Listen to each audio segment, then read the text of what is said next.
نحمدہ و نصلی علی رسولہ الکریم، اما بعد، فاعوذ باللہ من الشیطان الرجیم، بسم اللہ الرحمن الرحیم۔ رب اشرح لی صدری ویسر لی امری واحلل عقدۃ من لسانی یفقہوا قولی۔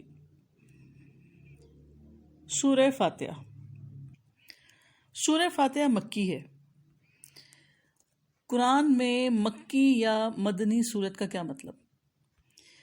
جو صورتیں ہجرت سے قبل نازل ہوئیں یعنی 13 نبوت سے، وہ مکی ہیں، خواہ ان کا نزول مکہ میں مکرمہ میں ہوا یا اس کے اطراف میں۔ اور مدنی صورتیں وہ ہیں جو ہجرت کے بعد نازل ہوئیں، خواہ مدینے میں ان کا نازل ہوئیں یا مدینے کے اطراف میں، حتیٰ کہ ہجرت کے بعد مکے ہی میں کیوں نہ نازل ہوئیں، لیکن وہ مدنی صورتیں کہلائیں گی۔ سورہ فاتحہ کو قرآن میں بہت سی خصوصیات حاصل ہیں، مثلاً یہ کہ اس سے قرآن کا آغاز ہوتا ہے، نماز کی ہر رکعت میں سورہ فاتحہ پڑھنا لازمی ہے اور اس کے پڑھے بغیر نماز مکمل نہیں ہوتی۔ اس سورت کا نزول حضور صلی اللہ علیہ وآلہ وسلم کو نبوت ملنے کی ابتدائی دور میں ہو، اور معتبر ذرائع سے معلوم ہوتا ہے کہ یہ سب سے پہلی مکمل سورہ ہے جو رسول کریم صلی اللہ علیہ وآلہ وسلم پر نازل ہوئی۔ اس سے پہلے چند متفرق آیات نازل ہوئی تھیں جو سورہ الگ، سورہ مزمل اور سورہ مدثر میں شامل کر لی گئی تھی۔ اس سورت کی فضیلت میں مختلف احادیث آتی ہیں، جن میں سے ایک یہ ہے کہ حضرت عبداللہ بن عباس رضی اللہ تعالیٰ عنہ فرماتے ہیں کہ ایک دن جبرائیل علیہ السلام رسول اللہ صلی اللہ علیہ وآلہ وسلم کے پاس بیٹھے ہوئے تھے کہ انہوں نے اپنے اوپر ایک زوردار آواز سنی۔ انہوں نے اپنا سر اٹھایا، پھر فرمایا، یہ آسمان کا ایک دروازہ ہے جو آج سے پہلے کبھی نہیں کھلا۔ پھر فرمایا، یہ ایک فرشتہ ہے جو آج سے پہلے زمین پر کبھی نازل نہیں ہوا۔ پھر اس فرشتے نے آپ صلی اللہ علیہ وآلہ وسلم کو سلام کیا اور 2 نوروں کی خوشخبری دی اور کہا کہ یہ 2 نور آپ ہی کو دیے جا رہے ہیں، آپ صلی اللہ علیہ وآلہ وسلم سے پہلے کسی نبی کو نہیں دیے گئے، ایک سورہ فاتحہ اور دوسرا سورہ بقرہ کی آخری 2 آیات۔ آپ صلی اللہ علیہ وآلہ وسلم جب کبھی ان دونوں میں سے کوئی کلمہ تلاوت کریں گے تو آپ صلی اللہ علیہ وآلہ وسلم کو طلب کردہ چیز عطا ضرور کی جائے گی۔ اسی طرح ایک اور روایت ہے کہ حضرت ابو سعید بن معالیہ فرماتے ہیں کہ آپ صلی اللہ علیہ وسلم نے مجھے فرمایا کہ میں تجھے قرآن کی ایک ایسی سورت بتاؤں گا جو قرآن کی سب سورتوں سے بڑھ کر ہے، اور وہ ہے الحمدللہ رب العالمین۔ وہی سبم مثانی ہے اور قرآن عظیم ہے جو مجھے دیا گیا۔ سورہ فاتحہ کے کچھ اور نام بھی ہیں جو حدیث سے ثابت ہیں، الشفا، الکنز اور الرقیہ۔ اس سورت کا جو سب سے زیادہ مشہور نام ہے وہ الفاتحہ ہے، جس کے معنی ہیں کھولنے والی۔ قرآن پاک کا آغاز اس سورت سے ہوتا ہے، اس لیے اس کو سورۃ الفاتحہ کہتے ہیں۔ بسم اللہ الرحمن الرحیم، الحمد للہ رب العالمین۔ اللہ تعالیٰ کے نام سے جو وسیع رحمت والا، نہایت رحم کرنے والا ہے۔ سب تعریف اللہ تعالیٰ کے لیے ہے جو سارے جہانوں کا پالنے والا ہے۔ حمد کے 2 معنی ہیں، یعنی تمام تعریف اور تمام شکر۔ للہ، صرف اور صرف اللہ کے لیے۔ حمد کا تعلق جو ہے وہ قابل تعریف کارناموں سے ہے، مثلاً کہ اللہ تعالیٰ نے زمین آسمان بنائے، شمس و قمر، ستاروں کی حرکت، غرض کے تمام کائنات کا جو ایک مربوط نظام اللہ نے ایسا بنایا کہ جسے دیکھ کر ہماری عقل دنگ رہ جاتی ہے، اس پر اس کی جتنی بھی تعریف کی جائے کم ہے۔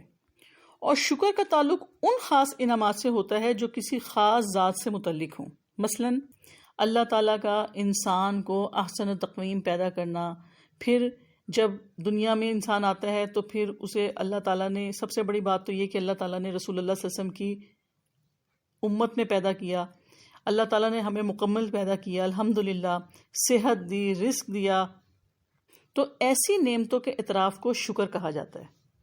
تو اللہ تعالیٰ ہی ہر طرح کی حمد اور ہر طرح کے شکر کا مستحق ہے۔ اور اس کے علاوہ یہ کہ اگر مخلوق میں فرض کریں کوئی شخص قابل تعریف کارنامہ سر انجام دیتا ہے تو اس پر جو اس کی تعریف کی جائے گی تو وہ بھی حقیقتاً اللہ ہی کی تعریف ہوگی، کیونکہ وہ کام کرنے کی صلاحیت اور توفیق بھی اسے اللہ کی طرف سے عطا ہوئی ہے۔ تو گویا ہر طرح کی تعریف کا مستحق صرف اور صرف اللہ تعالیٰ کی ذات ہے۔ تو دیکھیں، قرآن کے آغاز میں ہی ہم سب سے پہلے اللہ تعالیٰ کی حمد و ثنا کرتے ہیں، الحمد للہ رب العالمین۔ رب اللہ تعالیٰ کے اسماء حسنہ میں سے ہے، جس کے معنی ہیں ہر چیز کو پیدا کر کے اس کی ضروریات مہیا کرنے اور اس کو تکمیل تک پہنچانے والا۔ اب دیکھیں اس میں 3 باتیں آ گئی نا۔ ہر چیز کو پیدا کرنے والا مطلب خالق، نمبر 2 اس کی ضروریات مہیا کرنے والا یعنی کہ مالک، ٹوٹل پاور اللہ کے پاس ہے، اور پھر اس کو تکمیل تک پہنچانے والا، پلاننگ کرنے والا یعنی کہ مدبر۔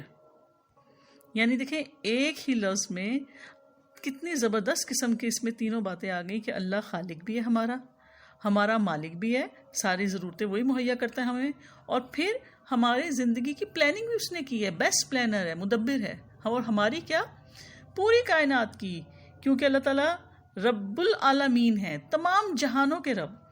عالم کہتے ہیں جہان کو، عالمون اس کی جمع ہے عالمین۔ اللہ تعالیٰ کے سوا ساری مخلوق عالم ہے، اور آپ کو پتہ ہے کہ مخلوقات کی الگ الگ جنسیں ہوتی ہیں، مثلا ایک جنوں کا جہان ہے، ایک انسانوں کا، ایک ملائکہ کا، اور اسی طرح جانوروں کا، حشرات کا، پرندوں کا، اور سمندری مخلوق۔ اور پھر یہ دیکھیں کہ ان تمام مخلوقات کی ضرورتیں ایک دوسرے سے مختلف ہیں، لیکن رب العالمین سب کی ضروریات ان کے اجسام کے مطابق، ان کی ریکوائرمنٹ کے مطابق پوری کرتا ہے، اور اللہ تعالیٰ فراہم کرتا ہے۔ الحمدللہ رب العالمین، اور یہ ایسا کلمہ شکر ہے کہ جس کی حدیث میں بڑی فضیلت آئی ہے۔ ایک حدیث میں لا الہ الا اللہ کو افضل ذکر اور الحمدللہ کو افضل دعا کہا گیا ہے، یعنی بہترین دعا الحمدللہ ہے۔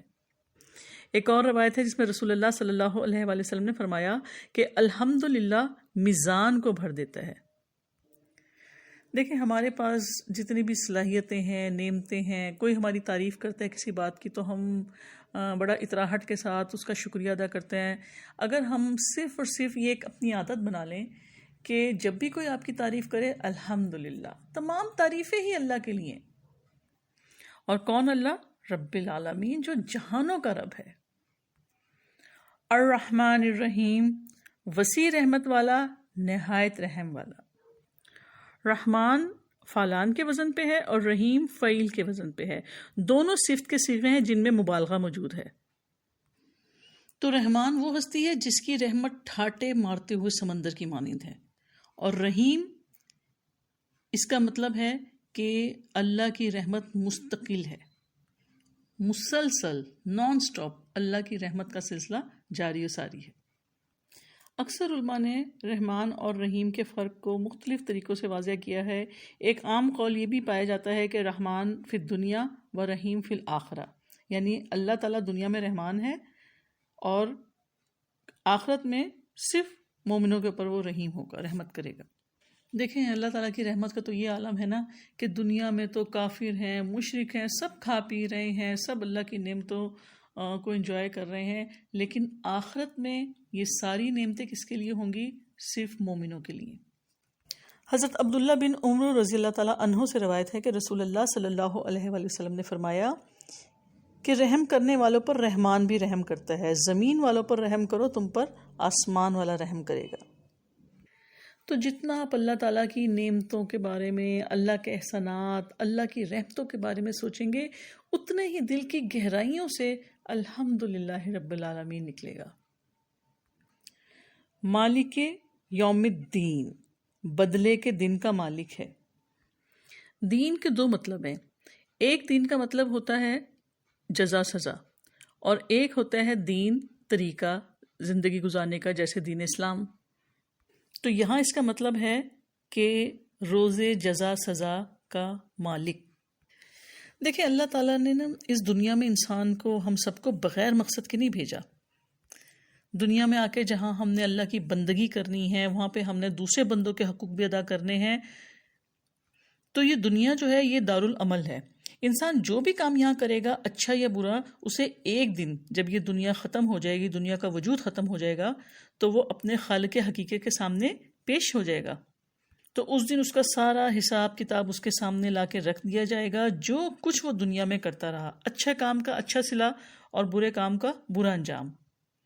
تو بے شک ابھی ہم پیچھے پڑے کہ اللہ رحمان ہے، رحیم ہے، لیکن اللہ تعالیٰ مالک یوم الدین بھی ہے، روز جزا سزا کا مالک بھی ہے، اور یہ عدل کا تقاضا ہے کہ جو انسان دنیا میں اچھے کام کر کے گئے اس کو اس کی بہترین جزا ملے، اور جو برے کام کر کے گئے، نافرمانی کے کام کر کے گئے، ان کو اس کے مطابق سزا ملے۔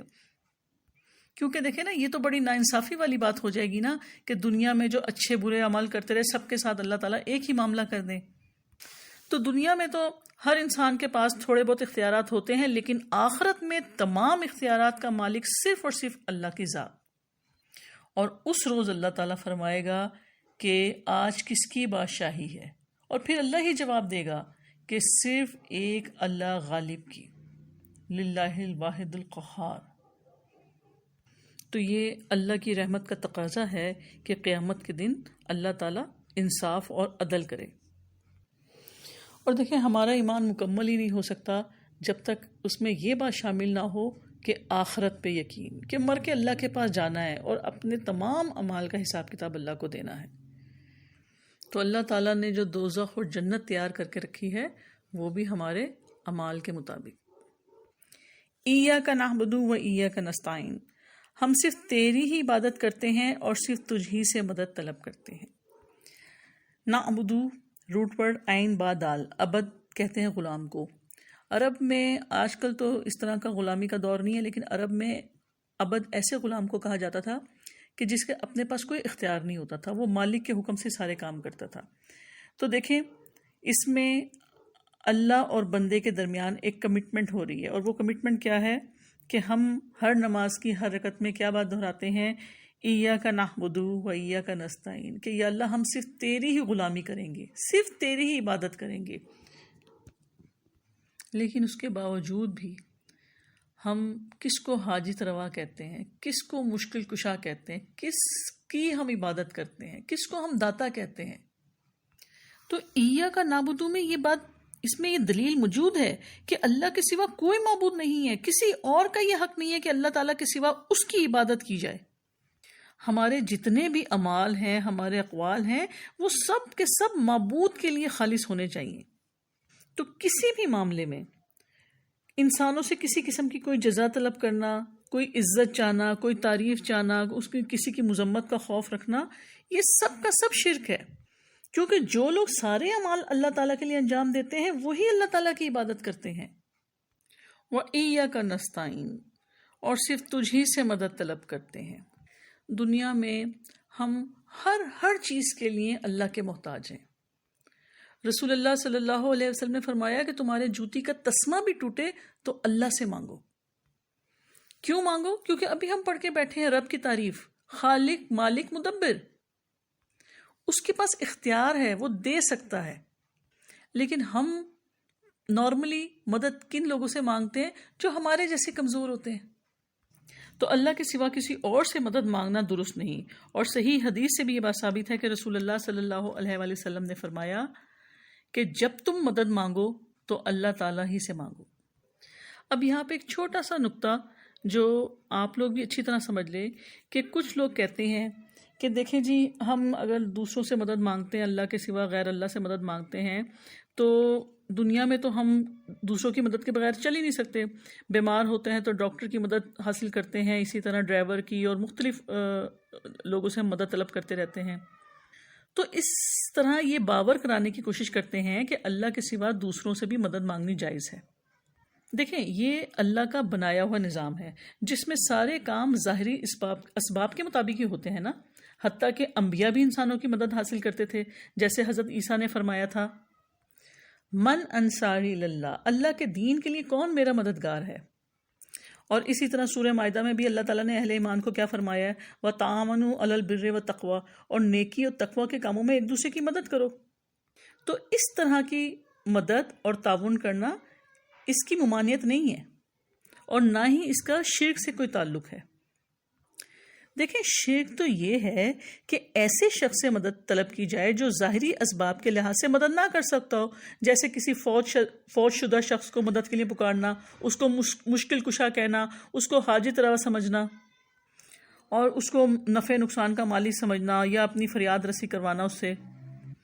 تو اللہ کی صفات بندوں میں تلاش کریں تو اس کا نام شرک ہے، اور جو بدقسمتی سے آج کل بہت عام ہے۔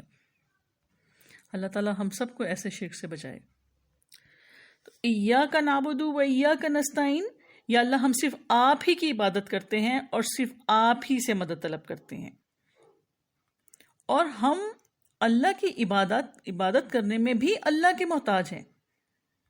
اور نبی صلی اللہ علیہ وسلم نے اس کی کتنی خوبصورت تعلیم دی نا، اللہم اعنی علی ذکرک و شکرک و حسن عباداتک، اے اللہ اپنا ذکر کرنے، شکر کرنے اور اچھی عبادت کرنے میں میری مدد فرما۔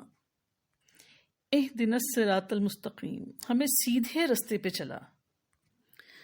صراط مستقیم وہ راستہ ہے جو قرآن و سنت میں بتایا گیا، اور یہ وہ راستہ ہے جس پر چل کر ہم دنیا اور آخرت میں سرخرو ہو سکتے ہیں، لیکن اس راستے پہ چلنے کی صلاحیت ہم میں نہیں ہے۔ اب دیکھیں، صراط مستقیم پہ چلنے کے لیے بھی ہم اللہ کے محتاج ہیں، اور ہم اللہ تعالیٰ سے دعا کرتے ہیں کہ یا اللہ آپ ہمیں انگلی پکڑ کے اس راستے پہ چلائیں، استقامت عطا فرمائیں۔ اور وہ راستہ کون سا ہے؟ صراط الذین انعمت علیہم، راستہ ان لوگوں کا جن پر تو نے انعام فرمایا۔ اب اللہ کے انعام یافتہ لوگ کون ہیں؟ انبیاء، شہداء، صدیقین اور صالحین۔ اور اس کی دلیل کیا ہے؟ سورہ نساء کی آیت نمبر 69، جس میں اللہ تعالیٰ فرماتے ہیں، اور جو اللہ اور اس کے رسول کی اطاعت کرتے ہیں وہ قیامت کے روز ان لوگوں کے ساتھ ہوں گے جن پر اللہ نے انعام کیا۔ یعنی انعام یافتہ لوگ کون کون؟ انبیاء علیہ السلام، صدیقین، شہداء، صالحین، اور ان لوگوں کی رفاقت بہت ہی خوب ہے۔ تو اس آیت سے کیا بات ثابت ہوتی ہے کہ انعام یافتہ لوگوں کا جو راستہ ہے یہ اطاعت الہی اور اطاعت رسول ہی کا راستہ ہے، کوئی دوسرا راستہ نہیں۔ اب دیکھیں، ہم ہر نماز کی ہر رکعت میں ایک ہی دعا مانگتے ہیں کہ یا اللہ ہمیں ان لوگوں کے راستے پہ چلا جس پر آپ نے انعام فرمایا۔ اور آپ انشاءاللہ دور قرآن جب سارا کمپلیٹ کریں گے تو آپ دیکھیں گے کہ ان انعام یافتہ لوگوں نے کیسی زندگیاں گزاری، کتنی تکلیفیں، کتنی مصیبتیں ان انبیاء علیہ السلام کی زندگیوں میں آئیں۔ تو دعا تو ہم یہ کر رہے ہوتے ہیں اللہ تعالیٰ سے کہ یا اللہ ہمیں ان کے راستے پہ چلا، لیکن جب ہم حق کے راستے پہ چلتے ہیں اور وہاں پہ کوئی تکلیف یا مصیبت یا پریشانی کوئی آ جاتی ہے تو ہم کیا کرتے ہیں؟ گھبرا جاتے ہیں، فوراً گھبرا جاتے ہیں، اور تو اور اللہ تعالیٰ کے بارے میں بدظن ہو جاتے ہیں کہ یا اللہ یہ مصیبت، یہ پریشانی میرے اوپر ہی کیوں آئی۔ تو جس طرح عبادت استعانت کے بغیر ممکن نہیں نا، ایسے ہی صراط مستقیم پر استقامت بہت ضروری ہے، اور اس کے لیے بھی اللہ تعالیٰ کی استعانت ہی چاہیے۔ تو انعام یافتہ لوگوں کے راستے پہ چلنے کے لیے ان کی زندگیوں کے بارے میں جاننا اور ان کے طریقوں پر چلنا بہت ضروری ہے۔ اللہ تعالیٰ ہمیں بھی نبی صلی اللہ علیہ وسلم کی اتباع کی توفیق نصیب فرمائے۔ غیر المغضوب علیہم ولا الضالین، یعنی ہم اللہ سے دعا کرتے ہیں کہ یا اللہ انعام یافتہ لوگوں کے راستے پر چلا، لیکن ان لوگوں کے راستے پر نہیں جن پر آپ کا غضب نازل ہوا۔ تو یہاں پہ مغضوب علیہم سے مراد ہے یہودی، اور ضالین سے مراد ہے عیسائی۔ تو اب جو صراط مستقیم پہ چلنے کی خواہش رکھتے ہیں ان کے لیے بہت ضروری ہے کہ وہ یہود و نصارہ دونوں کے گمراہیوں سے بچ کر رہیں۔ یہودیوں کی گمراہی کیا تھی؟ یہودیوں پہ جو اللہ کا غضب ہوا کیوں ہوا؟ یہود کی بڑی گمراہی یہ تھی کہ وہ جانتے بوجھتے صحیح راستے پر نہیں چلتے تھے، آیت الہی میں تحریف کی، حضرت عزیر کو اللہ کا بیٹا کہا، اور حلال اور حرام کا اختیار اللہ کے بجائے اپنے علماء کے ہاتھ میں دے دیا۔ نصارہ نے کیا کیا؟ عیسائیوں نے جو ضالین تھے، ان کی سب سے بڑی غلطی یہ تھی کہ انہوں نے حضرت عیسیٰ کی شان میں غلو کیا، انہیں اللہ کا بیٹا اور 3 خداؤں میں سے ایک قرار دیا۔ اب دیکھیں، نماز میں تو ہم کہتے ہیں کہ یا اللہ کہ ان لوگوں کے راستے پہ تو نہ چلا، لیکن عام زندگی میں ذرا آپ جائزہ لیں اپنا کہ یہود و نصارہ سے کیا کیا چیزیں ہم نے لی ہیں۔ ہماری جو زندگی ہے، ہمارا جو لائف سٹائل ہے، وہ کتنی مشابہت رکھتا ہے یہود و نصارہ سے۔ رسول اللہ صلی اللہ علیہ وسلم کی سنت کو ترک کر کے ہم نے کون سا راستہ اختیار کیا ہے؟ کتنا تضاد ہے نا ہمارے قول و فعل میں۔ ایک دفعہ اگر سورہ فاتحہ اچھی طرح سوچ سمجھ کے پڑھیں اور پھر سب سوچیں کہ نماز میں جو ہم سورہ فاتحہ پڑھتے ہیں اس میں ہم اللہ سے کیا مانگ رہے ہوتے ہیں اور عام زندگی میں ہم اس کے بالکل برعکس کام کر رہے ہوتے ہیں۔ اللہ تعالیٰ ہمیں یہود و نصارہ کے طریقے پہ چلنے سے بچا لے۔ رسول اللہ صلی اللہ علیہ وسلم نے فرمایا کہ مجھے میرے مقام سے نہ بڑھاؤ، جیسے عیسائیوں نے حضرت عیسیٰ علیہ السلام کا مقام بڑھا دیا تھا۔ اور بہت افسوس سی بات کہنی پڑتی ہے کہ آج اس امت میں جو نبی صلی اللہ علیہ وسلم کی امت ہے اس میں بھی یہ افراط اور غلف پایا جا رہا ہے، اور اس لیے بہت سی گمراہیاں عام ہو رہی ہیں، اور یہی وجہ ہے کہ مسلمان دنیا کے ہر کونے میں ذلیل و رسوا ہو رہے ہیں۔ تو اس گمراہی سے ہم بچ کیسے سکتے ہیں؟ حضرت زید بن ارقم رضی اللہ تعالیٰ عنہ سے روایت ہے کہ رسول اللہ صلی اللہ علیہ وسلم نے فرمایا، سنو میں تمہیں 2 چیزیں چھوڑے جا رہا ہوں، ان میں سے ایک اللہ تعالیٰ کی کتاب جو اللہ تعالیٰ کی رسی ہے، جو اس کی پیروی کرے گا ہدایت پر ہوگا اور جو اسے چھوڑے گا گمراہ ہو جائے گا، اور دوسری چیز ہے رسول اللہ صلی اللہ علیہ وسلم کی سنت۔ اللہ سے دعا ہے کہ اللہ تعالیٰ ہمیں ہر قسم کی گمراہیوں سے بچا لے۔ اللہ تعالیٰ ہمیں سورہ فاتحہ پڑھنے، سمجھنے کا اور اس کا فہم حاصل کرنے کے اللہ تعالیٰ توفیق عطا فرمائے۔ اللہ تعالیٰ سورہ فاتحہ کو ہمارے عمل میں اتار دے۔ سورہ فاتحہ کے آخر میں آمین کہنے کی نبی صلی اللہ علیہ وسلم نے بڑی تاکید اور فضیلت بیان فرمائی۔ حضرت ابو ہریرہ رضی اللہ تعالیٰ عنہ فرماتے ہیں کہ آپ صلی اللہ علیہ وسلم نے فرمایا کہ جب امام ولدالین کہے تو تم آمین کہو۔ جس کا آمین کہنا فرشتوں کے آمین کہنے کے موافق ہو گیا اس کے پہلے گناہ بخش دیے جائیں گے۔ سبحانک اللہم و بحمدک، نشہد ان لا الہ الا انت، نستغفرک و نتوب الیک۔ السلام علیکم و رحمۃ اللہ وبرکاتہ۔